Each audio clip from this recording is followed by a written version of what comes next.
What the hell is that? Was ihr hier seht, ist meine mobile und modulare Löt- und Powerstation.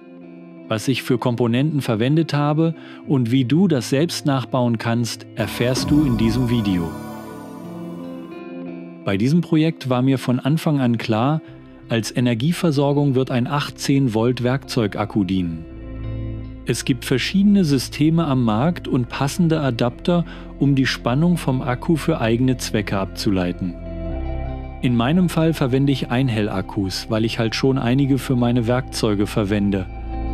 Auf eBay findet man dafür günstige Adapter. Ich habe diesen hier verwendet. Da der Akku einen guten Schwerpunkt bildet, verwende ich diesen gleichzeitig als Basis für den weiteren Aufbau, den ich mit 3D-gedruckten Multiboard-Komponenten realisiert habe.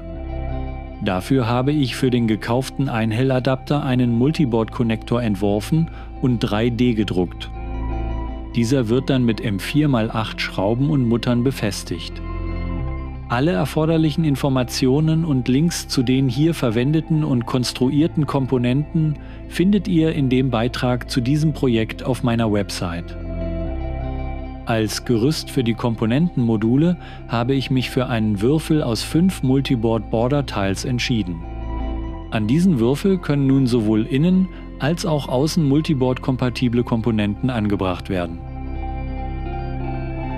Ich benutze Multiboard, weil es ein anpassbares 3D-gedrucktes Organisationssystem ist, das meine Werkstatt oder meinen Schreibtisch ordnet und stetig von einer großen Community mit standardisierten Designs erweitert wird. Für die Stromverteilung verwende ich Vago-Klemmen, für die ich Halter für Multiboard passend modifiziert habe. Es gibt einen Input-Verteiler, an dem der Akku oder eine andere Stromquelle angeschlossen wird. Über einen Notausschalter wird der Strom dann über weitere Vago-Klemmen an die unterschiedlichen Module verteilt. Da die Module schnell trennbar sein sollen, habe ich mich für Hohlstecker und Kupplungen entschieden, die es günstig vorkonfektioniert als Set zu kaufen gibt. Ich löte nicht allzu häufig und habe da nur begrenzte Ansprüche. Meine Wahl fiel daher auf dieses kompakte und günstige Set, welches auch gut mit einer Eingangsspannung von 18 Volt zurechtkommt. Für einen guten Zugang zur Front- und Rückseite habe ich einen Multiboard-Inset als Halter konstruiert, in dem die Lötstation eingesteckt wird. Das Ganze habe ich dann mit einer Micro-Multibin-Shell verbunden, damit es magnetisch auf einer Multiboard-Baseplate einrastet. Ich bin mir noch nicht ganz sicher, ob das die optimale Lösung ist. Ich habe aber versucht, mich an die Multiboard-Konvention zu halten und nur den Insert individuell designt. Nun kann das Modul mit der Stromverteilung verbunden werden. Idealerweise besitzt die Lötstation eine Hohlsteckerbuchse. Für den Lötkolben aus dem Set habe ich einen passenden Inset konstruiert, um sowohl den Lötkolben mit Kabel als auch die Lötspitzenhülse und bis zu 5 Lötspitzen komfortabel verstauen zu können. Sogar für einen kleinen steckbaren Lötkolbenhalter ist in meiner Aufbewahrungslösung noch Platz. Die gesamte Aufbewahrungslösung für den Lötkolben kann bei Bedarf einfach per Multipoint Rail an der Station befestigt werden. Ich konnte den Lötkolben mit meinem 18 Volt Akku problemlos auf 480 Grad Celsius aufheizen. Ich denke, man sollte dafür aber zumindest einen 4 Ampere-Stunden Akku verwenden. Um auch mobil über USB mit 5 Volt versorgt zu sein, habe ich ein USB-Modul verwendet, das eine Eingangsspannung von 12 bis 24 Volt automatisch auf 5 Volt wandelt.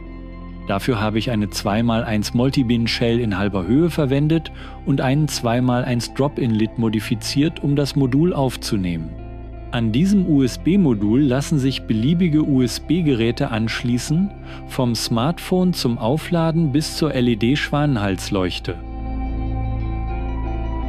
Dieses kompakte Boost-Modul ist ein einstellbarer Step-Up-Wandler, der aus 18 Volt Eingangsspannung bis zu 36 Volt erzeugt und sich flexibel für verschiedene Elektronik- und Bastelprojekte einsetzen lässt. Ich habe auch hier einen Drop-in-Lid modifiziert, um dieses Modul in eine Multibin-Shell einzubauen.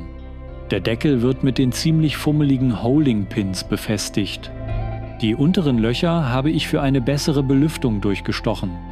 Für eine flexible Nutzung des Ausgangs habe ich einen kleinen Output-Halter für Vago-Klemmen erstellt.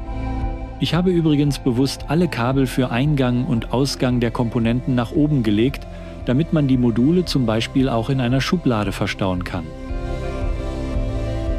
Tatsächlich habe ich einige Zeit benötigt, um mich ansatzweise in das Multiboard-System reinzudenken, da es so viele unterschiedliche, aber auch gleich aussehende Teile gibt.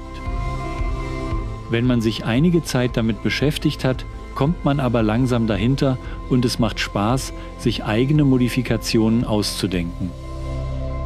Wie sieht es bei euch aus? Nutzt ihr Multiboard und habt es schon für eigene Projekte verwendet? Schreibt es gerne in die Kommentare.